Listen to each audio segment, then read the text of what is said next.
My solar journey began actually, tell you right here. I met a guy named Tom Tatum at the Sheridan Bar in 1979, and he still lives here. He makes films now. I was making films at the time. He was in solar. Now he makes films, and I'm in solar.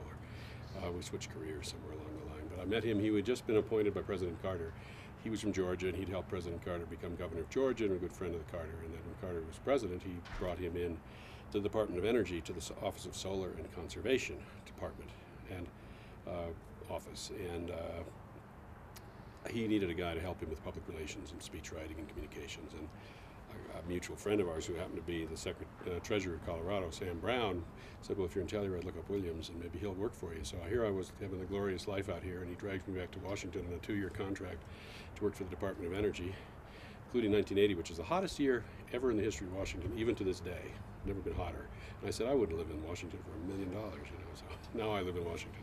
But that got me started, and then the DOE was doing a lot of work in the solar technologies.